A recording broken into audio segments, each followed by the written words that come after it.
كم عشنا في الدنيا. الآن حنا الآن في يوم القيامة، ما الذي حدث؟ كيف خرجنا؟ كيف أتينا إلى هنا؟ يتخافتون بينهم إن لبثتم إلا 10. يعني يمكن جلسنا 10 أيام في الدنيا. شوف ما أقل الدنيا في أعينهم. ليش؟ لأنهم دخلوا في القبور وعاشوا سنين قد تمتد إلى 1000 سنة في قبره، ولما قاموا قالوا من بعثنا من مرقدنا، هذا ما وعد الرحمن وصدق المرسلين.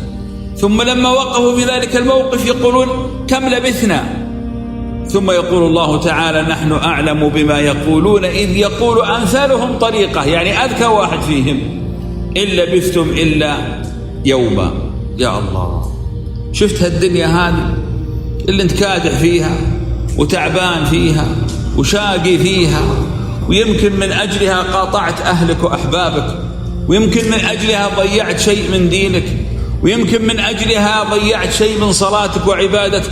كل هذه الدنيا إذا وقف العبد يوم القيامة يقول إن لبثتم إلا يوم.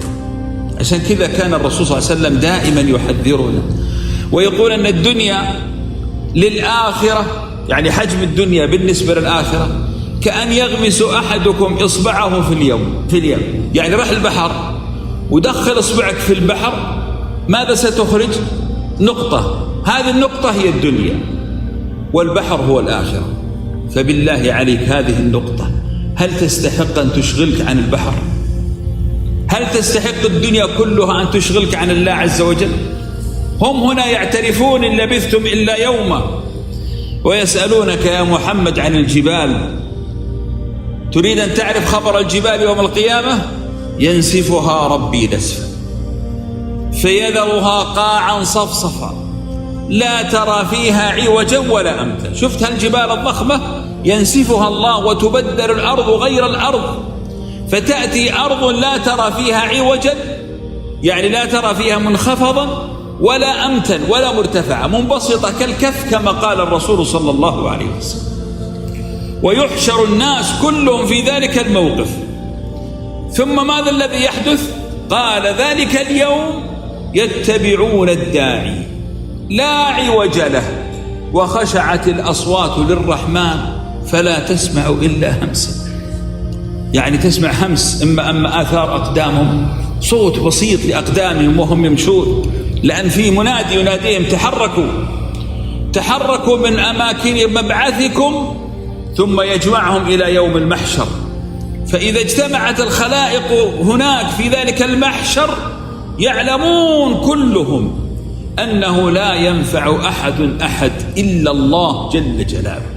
ولذلك إذا وقفوا في ذلك الموقف ماذا يقولون؟ يتبعون الداعية لا عوج له وخشعت الأصوات للرحمن فلا تسمع إلا همسا يومئذ لا تنفع الشفاعة إلا من أذن له الرحمن ورضي له قولا.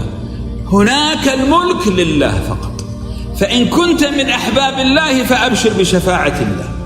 من ذا الذي يشفع عنده إلا بإذنه؟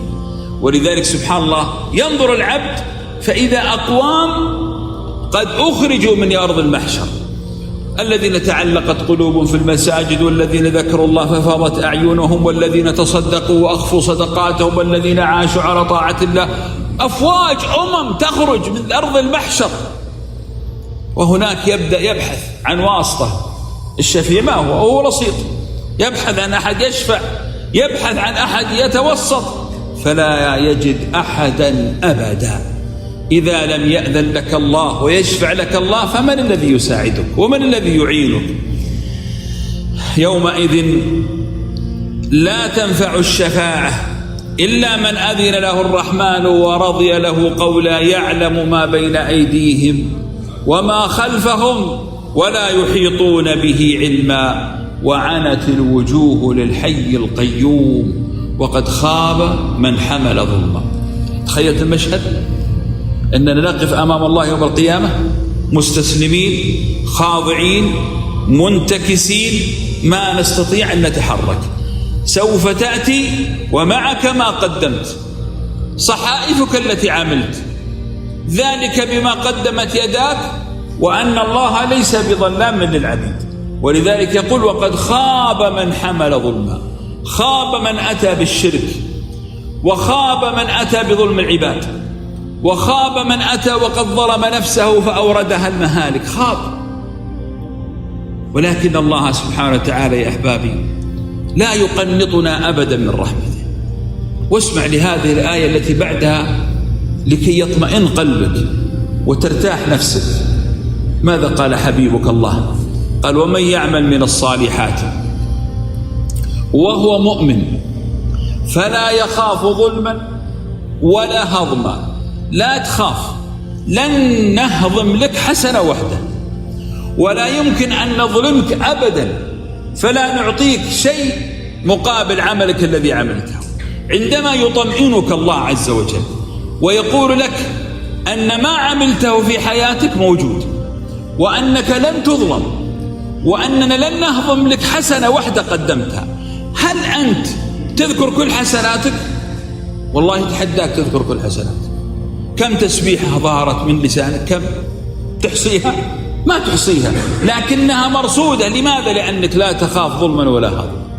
علشان كذا يا أخوان رمضان هذا اللي راح كم صلاة صليناها في المسجد، وكم خطوة أتيناها إلى المسجد، وكم جعنا وعطشنا لوجه الله عز وجل، وكم عملنا من أعمال الخير، وكم قرأنا من القرآن، وكم تصدقنا، وكم دعونا في أوقات الإجابات، وكم من الخير.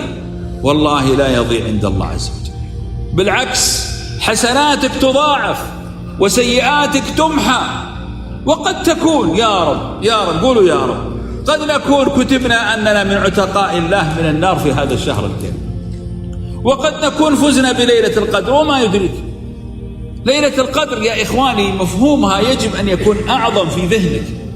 ليلة القدر لا يشترط أن تصليها من أولها إلى آخرها. قد تكون إنسان ذاك اليوم مناوب في عملك لخدمة المسلمين وحراسة المسلمين، هل تضيع عليك ليلة القدر؟ ما تضيع. ليلة القدر مفهوم عظيم، أي أن كل عمل يعمل في ذيك الليلة يضاعفه الله عز وجل. طيب هذا العبد الذي يسهر على مصالح الناس، إما طبيب مناوب أو رجل أمن مناوب أو إنسان جالس يسعى في حوائج الناس ولم يستطع أن يأتي يصلي مع المسلمين لعذر، لا والله ربنا أكرم من هذا وأعظم وأجمل. فأنت لا تخاف ظلم ولا تخاف هضم، فالمهم حافظ على الذي بنيته. إذا استثمرت حياتك بالشكل الصحيح سوف تخرج من هذه الدنيا منشرح الصدر، زوجات صالحات، أولاد وبنات، عبادات، طاعات. إلى أين ستذهب؟ قال الله تبارك وتعالى إن الذين آمنوا وعملوا الصالحات كانت لهم جنات الفردوس نزلا، سكن. هذا وعد الله عز وجل لك. فلذلك أيها المؤمن لا تشغلك الدنيا عن الآخرة. هذه الدنيا كلها لم تخلق إلا لتبني الآخرة.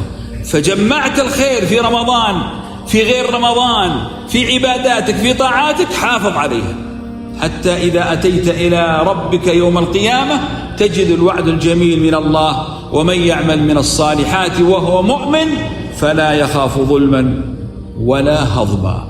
اللهم اصلح قلوبنا ونور بصائرنا وردنا إليك ردا جميلا.